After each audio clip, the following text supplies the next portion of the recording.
Sainte Marie-Madeleine, une histoire de gratitude, une réponse qu'elle a su donner à celle qui a tout fait pour elle.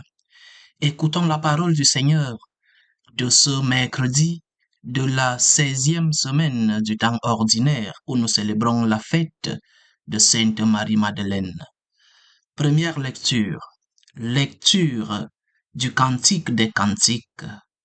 Cantique chapitre 3, versets 1 à 4a. Parole de la bien-aimée. Sur mon lit la nuit, j'ai cherché celui que mon âme désire.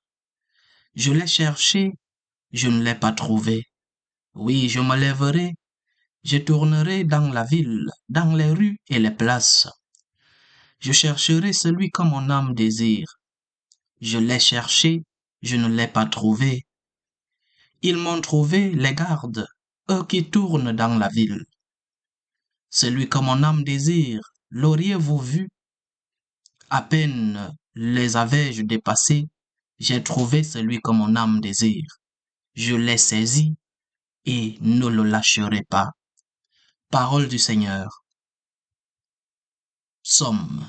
Mon âme a soif de toi, Seigneur, mon Dieu. Dieu, tu es mon Dieu, je te cherche dès l'aube. Mon âme a soif de toi. Après toi languit ma chair, terre aride, altérée sans eau. Je t'ai contemplé au sanctuaire, j'ai vu ta force et ta gloire. Ton amour vaut mieux que la vie, tu seras la louange de mes lèvres. Toute ma vie, je vais te bénir, lever les mains en invoquant ton nom. Comme par un festin, je serai rassasié, la joie sur les lèvres, je dirai ta louange. Oui, tu es venu à mon secours, je crie de joie à l'ombre de tes ailes. Mon âme s'attache à toi, ta main droite me soutient. Alléluia, Alléluia, Alléluia.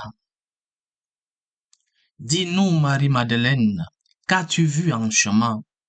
J'ai vu le tombeau du Christ vivant, j'ai vu la gloire du ressuscité. Alléluia, Alléluia, Alléluia. Évangile de Jésus-Christ selon saint Jean. Jean, chapitre 20, verset 1 et verset 11 à 18. Le premier jour de la semaine, Marie-Madeleine se rend au tombeau de grand matin. C'était encore les ténèbres. Elle s'aperçoit que la pierre a été enlevée du tombeau.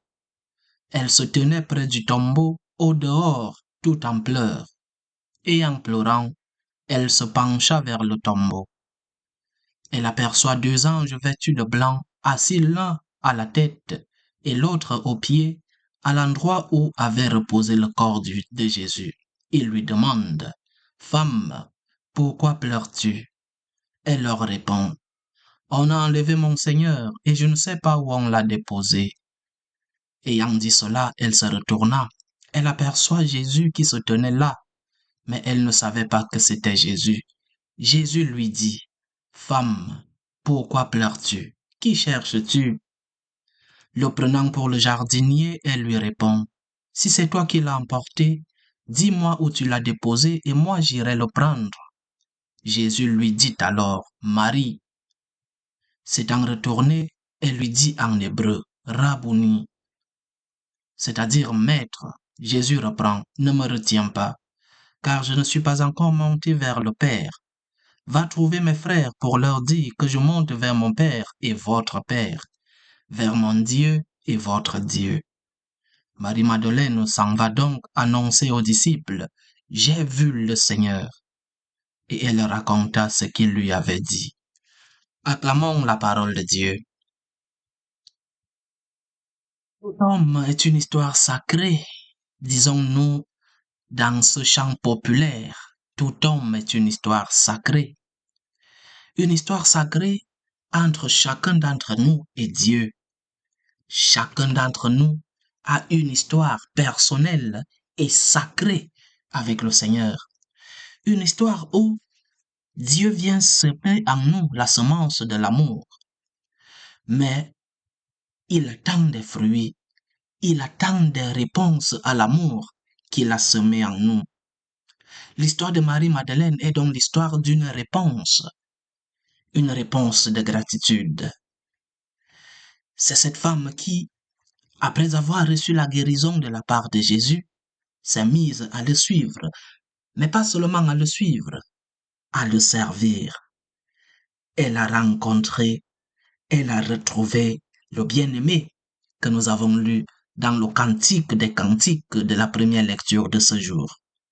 Elle a retrouvé celle que son âme a désirée. Elle a retrouvé celle qu'elle ne lâchera plus jusqu'à la fin de ses jours. Et oui, quelle réponse! Une réponse d'amour, une réponse de gratitude. Et la récompense suit toujours cet acte de gratitude, parce que Dieu nous donne toujours une récompense. La récompense de Marie-Madeleine, c'est que non seulement elle a pu jouir de cette présence de notre Seigneur, mais aussi elle a reçu la grâce d'être la première à rencontrer le Christ ressuscité. Quel est l'enseignement? Après une grâce reçue, vient une action de grâce.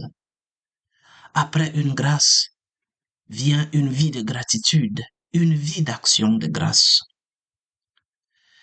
Et regarde combien de grâces tu as reçues. Regarde comment, comme le disait la Vierge dans ce merveilleux hymne du Magnificat, le puissant fit pour moi des merveilles. Regarde les merveilles que le Seigneur fit pour toi. Regarde les merveilles que le Seigneur continue de faire pour toi. Et quelle est ta réponse? Une réponse égoïste? Une réponse de celui qui croit avoir le droit, avoir mérité ce qu'il a? Ou alors une réponse de celui qui est humble et qui sait que tout est grâce et que les grâces que nous avons nous viennent du Seigneur?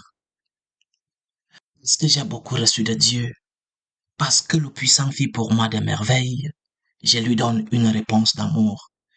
Je lui donne une réponse de gratitude avec des œuvres, avec du service, comme Marie-Madeleine.